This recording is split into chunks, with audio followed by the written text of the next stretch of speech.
En la hora de la verdad, el invitado del día. Presenta Colsubsidio, con todo lo que te mereces.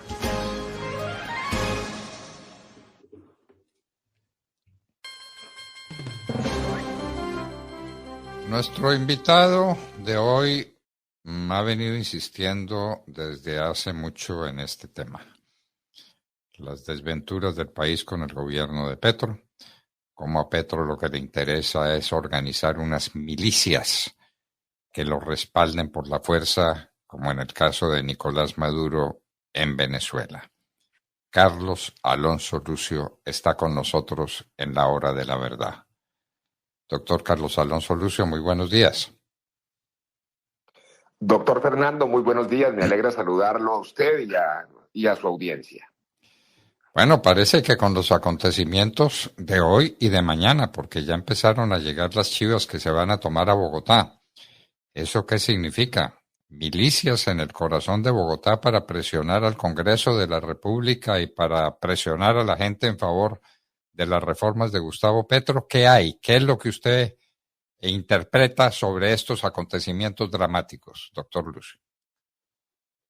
Yo creo, doctor Fernando, que se trata de un avance y de un paso más, prácticamente como de una nueva fase en el proceso de milicianización que constituye la verdadera estrategia de Gustavo Petro. La milicianización tiene una parte, digamos, vertebral, un eje central que consiste exactamente en la proliferación de milicias.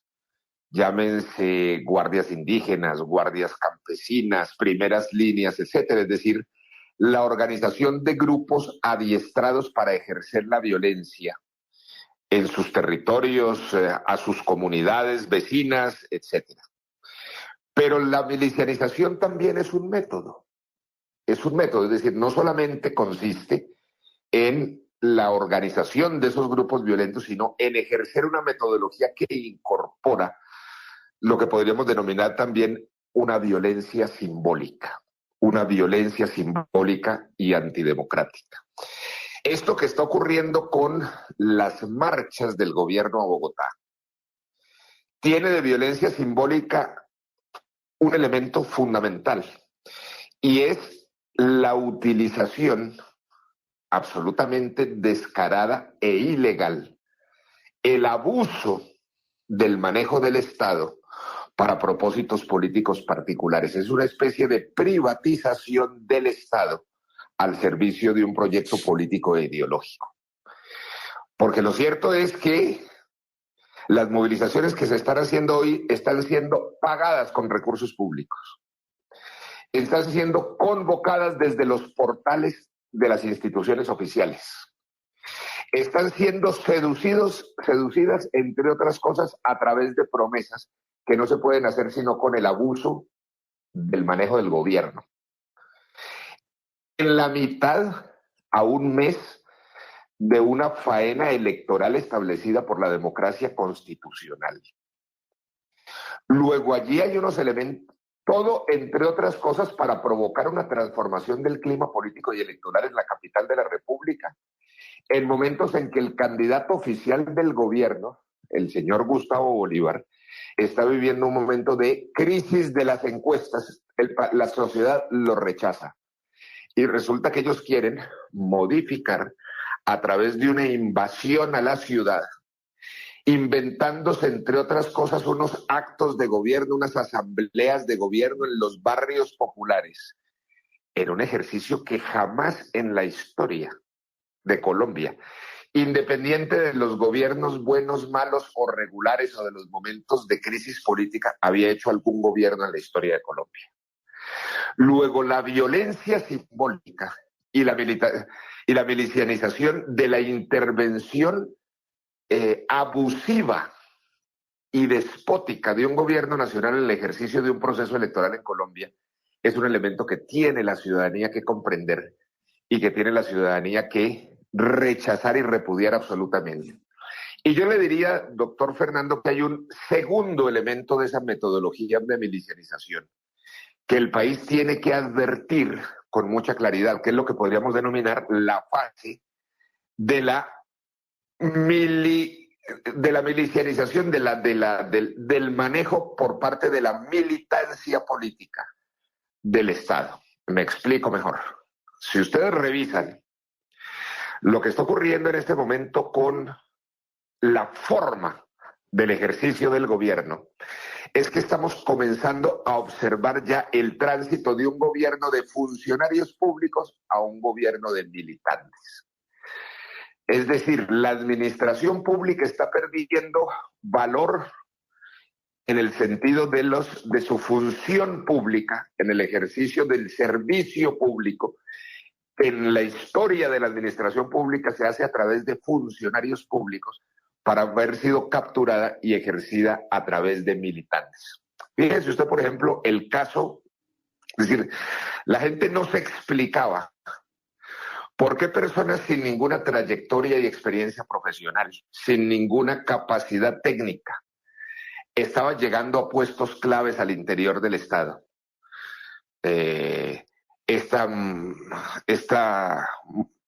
niña, señora que fue ministra de Minas, o el actual ministro de Minas, o la actual ministra de Agricultura, o el tema de Ecopetrol, o el tema de, en fin, de distintas, que todo el mundo se preguntaba, pero ¿por qué una persona de estas características en unos puestos que tienen tanta importancia técnica, científica o administrativa o de política pública?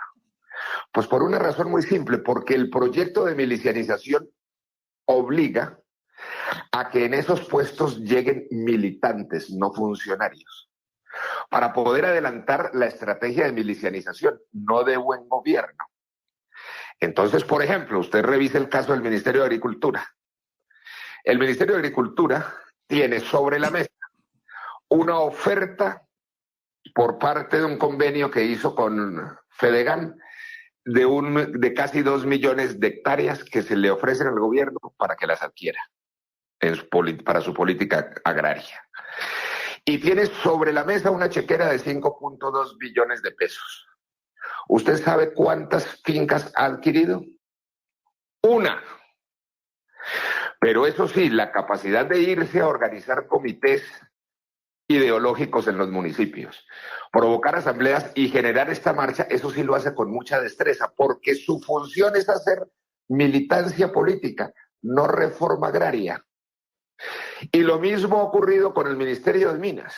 Usted ve que el Ministerio de Minas no ha hecho nada, por el contrario, ha boicoteado la arquitectura energética del país, la política de exploración de hidrocarburos, los ejes estratégicos, pero sí ha sido muy eficiente para irse a organizar supuestas asambleas populares de usuarios de servicios públicos, ofreciéndoles cosas para movilizarlos hoy a Bogotá. En eso sí son eficientes, porque es que ellos son eficientes en su política de milicianización. Su proyecto no es hacer un buen gobierno. Luego son elementos, doctor Fernando, que me parece que es muy importante que la ciudadanía comience a valorarlos y a interpretarlos en su justa dimensión, porque necesitamos salvar la democracia. Colombia no aguanta 3 años más de milicianización, de convertir el Estado, la construcción histórica de la administración pública en Colombia está viniéndose abajo cuando se reemplazan, se sustituyen a la figura, la tipicidad del funcionario público por la del militante político. Eso acaba la democracia. Bueno, algo muy parecido a lo que está ocurriendo desde hace ratico en Venezuela, ¿no?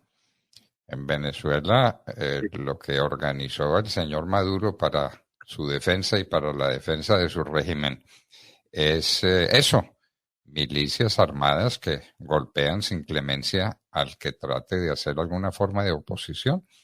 Los venezolanos no encuentran otra forma de protesta que la de salir huyendo de Venezuela. Desde hace rato, se habla de 7 millones de venezolanos expulsados del país. ¿Es algo parecido a lo que está ocurriendo en Colombia? Claro, es algo casi que calcado. De hecho, todas las informaciones advierten un crecimiento, la verdad, dolorosísimo del éxodo de colombianos también al exterior. Tengo entendido que el mayor porcentaje de personas que detienen entrando ilegalmente a Estados Unidos hoy son colombianos.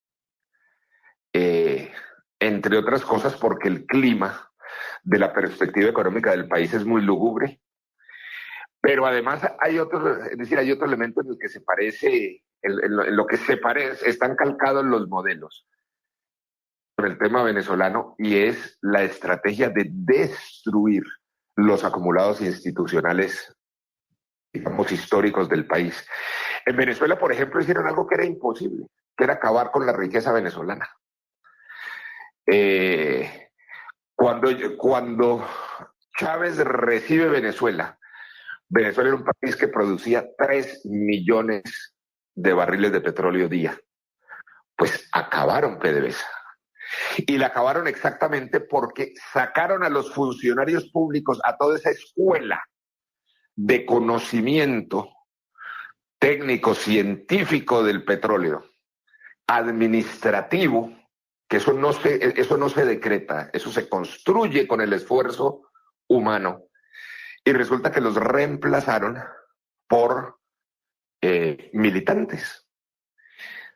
Tengo entendido que hubo además un momento en que de un plumazo sacaron a más de 20,000 trabajadores que tenían la experiencia y los reemplazaron exactamente por sus militantes partidistas. Eso lo hicieron en todos los campos de la administración, entre otras cosas, haciendo que la cúpula de militares y de compañeros de milicias de Hugo Chávez empezaron a asumir los cargos estratégicos de la administración, entre otras cosas, en el ejercicio que hicieron de corromper a las Fuerzas Armadas venezolanas para garantizar su lealtad mediante la corrupción. O sea que son cosas que tenemos como experiencias muy cercanas y que los colombianos tenemos que, repito, comprender muy bien para salir en defensa de nuestra democracia.